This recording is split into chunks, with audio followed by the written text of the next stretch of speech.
Bonjour à tous, Olivier Tréca du chasseur de migrateurs. Écoutez, je suis vraiment ravi de vous retrouver. Ça fait plaisir après presque 6 mois d'attente et d'arrêt où on a bien travaillé parce qu'on a fait quand même quelques vidéos, en particulier des vidéos sur les espèces de canards, de gibier, que vous avez peut-être découvert sur YouTube. Si vous ne les avez pas découvertes, eh bien, je vous engage à aller voir. On a fait une vidéo sur la sarcelle d'hiver et une vidéo sur le souchet.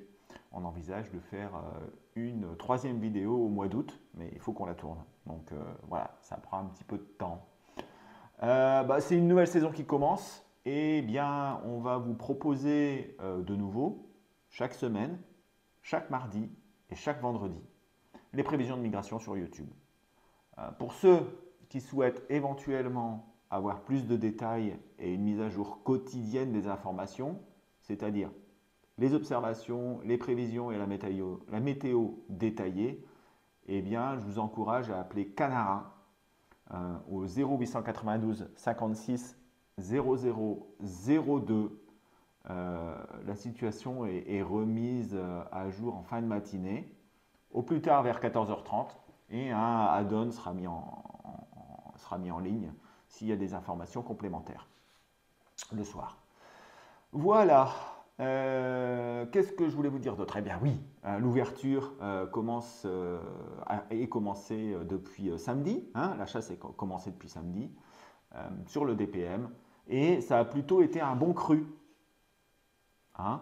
avec de nombreux oiseaux. Alors plus calme au nord, bon cru au sud, avec pas mal de canards. Alors je pense que les marais qui sont en eau restent très attirants, et les oiseaux sont restés sur place après une migration qui a eu lieu les quelques jours avant l'ouverture. Certains en ont bien profité, en particulier sur l'Aquitaine, qui a été où les gens ont fait une excellente ouverture en général, et d'après certains la meilleure depuis 20 ans. Cette eau a aussi, l'eau qu'on a eue depuis 9 mois, ça a aussi probablement aussi profité de la nidification dans le pays, et ça peut expliquer aussi les bons résultats de l'ouverture sur le DPM. Alors, bien entendu, comme d'habitude, les oiseaux ont vite compris le système. Dès le lendemain, eh bien, la plupart des oiseaux avaient quitté les baies et le littoral pour aller dans des endroits plus tranquilles et vers les marais de l'intérieur, qui sont en plus super accueillants. Depuis samedi, il n'y a pas eu beaucoup de migration, peu de vent, une dépression atlantique qui est au nord de l'Écosse et qui ne bouge pas, qui nous génère peu de vent. Il y a un gradient de pression quasiment nul et un marais barométrique sur l'ensemble de l'Europe de l'Ouest. On s'achemine donc vers une semaine relativement calme, mais néanmoins, je vous invite à aller voir les prévisions parce que probablement, peut-être samedi et dimanche devraient être plus intéressants avec un changement de temps. Voilà, écoutez, je vous souhaite une excellente semaine. N'oubliez pas de remplir MigTracker si vous passez la nuit. D'appeler Canara si vous voulez plus de détails. Et puis, je laisse la parole à Thierry pour ses premières prévisions. Voilà.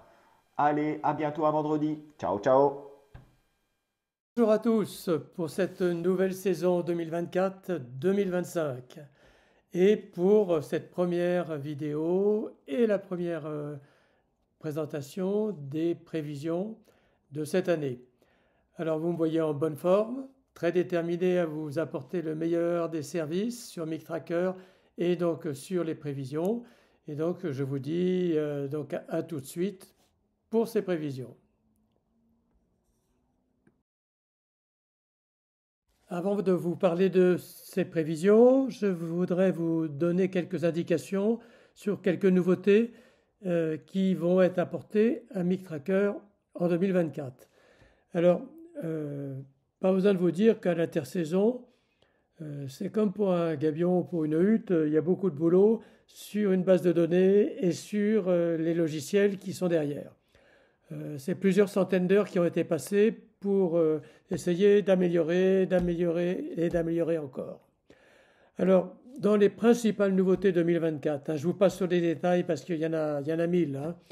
La première chose, c'est qu'il y aura maintenant une carte des indices du nombre de tirs par axe de migration à chaque jour que MigTracker publiera. Alors, ça sera quoi cet indice? Ça sera un indice sur 5. Pour chaque lieu de chasse, il y a un maximum qui a été observé. Et donc, si on calcule par rapport au maximum, on peut tout de suite calculer une note 1 sur 5, 2 sur 5, 3 sur 5.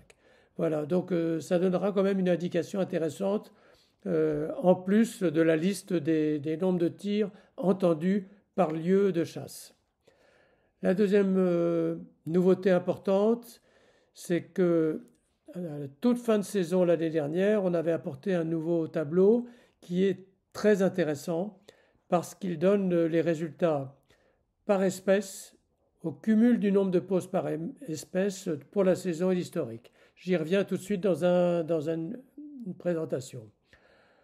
Et puis il y aura le cumul de l'installation pour la saison en cours. Donc c'est intéressant pour ceux qui envoient leurs résultats régulièrement, ils auront leur suivi complet. Et des dizaines d'améliorations pour la présentation, je vous passe sur les détails là aussi, vous les verrez au fur et à mesure. Vous pouvez avoir des explications sur tout ça quand vous recevez la présentation et la synthèse. Vous avez un lien pour aller sur le mode d'emploi de la synthèse. Donc vous pouvez relire ce qui est à lire pour comprendre s'il y a des choses à comprendre. Une des grandes nouveautés que nous avons apportées à la toute fin de l'année dernière, c'est le cumul par espèce pour chaque jour. Ce cumul, comment est-il à lire? Eh bien, si vous regardez la première ligne, vous voyez espèce sarcelle d'hiver. Donc le pourcentage du jour, c'est le nombre d'installations qui a vu des sarcelles d'hiver pendant la nuit donnée. La deuxième colonne, c'est le pourcentage d'installations qui normalement voient des sarcelles d'hiver pendant la même semaine de l'année. Donc là, il s'agit d'un jour très favorable puisqu'on en voit beaucoup plus que les 51% habituels. Donc il y a 105 installations sur 133 qui ont vu des sarcelles. Au cumul, c'est 49% des installations qui doivent avoir vu des sarcelles cette année, ce qui est moins bien que le cumul de la base, puisque la base, en moyenne, on a 55% des installations qui ont vu des sarcelles au cumul. Alors, la moyenne des posées de la nuit, c'est 5,8, c'est une très très belle moyenne. C'est beaucoup plus que la sarcelle isolée du matin. Donc voilà, pour chaque ligne, vous avez la récap des résultats. Et ça, c'est vraiment extraordinaire d'avoir tous les jours ce suivi, parce qu'on sait, pour une espèce donnée, si on est en avance ou en retard sur l'année d'avant, en nombre d'installations qui ont reçu la visite d'une espèce. Donc c'est une information très intéressante. Comment se présente l'indice du nombre de tirs? Bien, comme les autres cartes, vous avez sur la synthèse un indice qui dit que, par exemple, dans les Flandres, pour le 2 septembre 2023, on a eu 1,5 sur 5, c'est-à-dire que c'est une journée, on va dire, en dessous de la moyenne, petite journée de tir. Par contre, sur le sud, c'était une très bonne journée. Voilà ce qu'on peut dire pour cet indice du nombre de tirs. Parmi les améliorations, vous avez constaté que certains jours de l'année dernière, il y avait tellement de remontées MigTracker qu'on n'arrivait plus à rentrer tout ce qui était à rentrer. Alors l'idée, c'est que les jours où il y a beaucoup de remontées, eh bien d'essayer de tasser le texte et d'essayer d'utiliser toute la place. Donc là, vous avez au milieu le compte tir entendu en temps normal quand il y a un nombre de tirs, on va dire moyen, et à droite, j'ai mis le nombre de tirs entendus en utilisant au mieux la place de chaque élément. Voilà, donc ça permet de placer tous les lieux. Donc ça, c'est parmi les améliorations de cette année. Parmi les améliorations qui ont eu lieu en cours d'année dernière, il y a la fameuse amélioration où on est capable maintenant d'avoir les résultats pour le nord et pour le sud, pour l'intérieur et pour la côte. Alors ça, c'est très intéressant parce que on avait cette information uniquement par les lieux et là maintenant on l'aura pour la moyenne des éléments. Alors commençons pour cette semaine. Eh bien, malheureusement, la semaine ne va pas être extraordinaire. Aujourd'hui, c'est peut-être le meilleur jour de cette semaine, mardi soir, avec une prévision à 1,5 qui tient compte d'un champ de pression relativement moyen sur la Russie et sur une partie de l'Europe centrale. Mais bon, c'est un temps, on va dire, qui est peu favorable, les vents sont mal orientés, donc on est en orange, c'est pas tout mauvais, mais bon, c'est pas fameux quand même. Pour mercredi, c'est un poil moins bon. Le champ de pression baisse sur l'Europe. On est plutôt dans un flux ouest-nord-ouest, pas très violent, mais bon, c'est un temps très mitigé, très moyen, qui peut permettre d'avoir une petite surprise, d'avoir donc une petite volée, mais bon, c'est pas du sûr, et donc j'ai mis une note autour de 1, ce qui est donc une note médiocre pour la semaine. Donc la journée est orange, avec une couverture anticyclonique faible. Jeudi, c'est le même combat. On est avec cet anticyclone des Açores qui vient lécher la Manche et l'Allemagne. Je mets 0,9 parce que je crains par-dessus tout le brouillard qui pourrait bien arriver et malheureusement le brouillard ne nous aidera pas à faire des tableaux magnifiques. La journée est encore en orange, hélas. Vendredi, c'est le même combat, encore un peu moins bien, mais bon, j'ai laissé le 0,9, ce qui est à peine le 1 de service. On a à peu près la même situation avec une petite canicule qui se prépare sur le sud, mais qui n'est peut-être pas encore là pour vendredi soir. Pour samedi, on a exactement la même situation. La situation de canicule se renforce un peu sur le sud. On n'a vraiment pas de temps favorable pour la migration, risque de brouillard sur le nord, donc la note reste insensible à 0,9. Voici quelques éléments pour la suite de la saison. On a dimanche et lundi prochain une possible fenêtre, elle est à confirmer, mais quand vous avez une amélioration, même pas importante, au milieu d'un temps défavorable, le gibier en profite toujours et donc il faudra surveiller ça très près. Donc dimanche soir, lundi soir prochain, à surveiller comme du lait sur le feu. Ensuite, on a un temps très perturbé du 12 au 17 août. Je ne vais pas dire que c'est la cata, mais c'est franchement pas terrible. Ensuite, pour l'ouverture générale, malheureusement, on risque d'avoir un brouillard assez carabiné, sur le nord de la France en tout cas, sur le sud peut-être moins. Mais bon, le temps ne sera pas extraordinairement favorable, c'est juste l'anticyclone patate juste sur nous. On risque d'avoir par contre un mois de septembre très favorable, surtout au milieu de mois.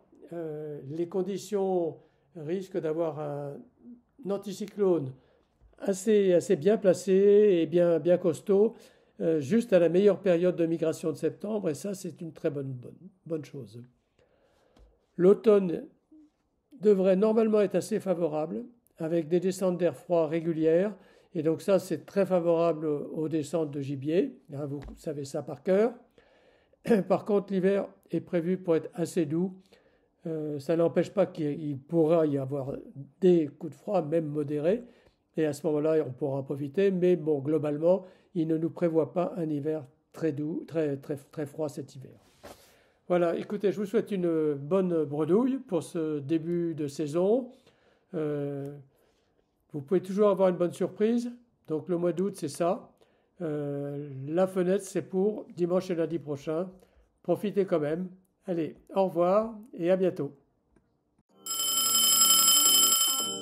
Bonjour à tous, Olivier Trécat du Chasseur de Migrateurs. Après 40 années de service ininterrompu depuis 1984, Jean-Louis va passer le relais et pouvoir ainsi jouir d'un repos bien mérité. Mais Canarin ne meurt pas pour autant. Et c'est moi qui vais reprendre à partir de début août le service que vous connaissez tous. Rendez-vous le 2 août prochain au 0892 560 002 pour retrouver les informations les plus pertinentes sur la migration, et ceci quotidiennement. À bientôt. Ciao, Voilà ciao. mes prévisions pour ce mardi 6 août 2024. Alors, quelle est la situation météorologique? On a une dépression au nord de l'Écosse, centrée entre l'Islande et l'Écosse, et qui est là depuis déjà un petit moment. Et elle va rester là encore un petit moment. Alors, de l'autre côté, sur le continent, on a des hautes pressions sur la Sibérie. Ça génère un flux de nord-est très intéressant, mais qui va être bloqué autour du sud de la Baltique. Les autres hautes pressions, eh bien, elles sont sur les Açores et elles vont avoir tendance à rentrer sur le continent et à générer une petite dorsale. Alors, pour moi, il ne va pas y avoir beaucoup de migration parce que les oiseaux devraient être bloqués plus au nord de chez nous. Et le vent sur, les côtes de la Manche va être plutôt orienté de manière océanique, c'est-à-dire avec du vent qui vient d'ouest. Néanmoins, il pourrait y avoir quelques oiseaux qui pourraient continuer leur route et arriver sur le nord de la France. Au niveau du temps sur la France, eh bien, les températures vont être chaudes, le temps est dégagé, mais il n'y a pas de vent, et le peu de vent qu'il va y avoir va plutôt être océanique. Un petit voile nuageux devrait néanmoins arriver sur les côtes de la Manche. Alors pour moi, 1,5 plutôt sur le nord, une étoile et demie, et une demi-étoile sur le sud de la France. Pour la nuit de mercredi à jeudi, c'est quasiment la même chose. Il y a toujours cette possibilité d'arrivage d'oiseaux qui vient de Sibérie du fait des hautes pressions qui sont centrées sur la mer Blanche.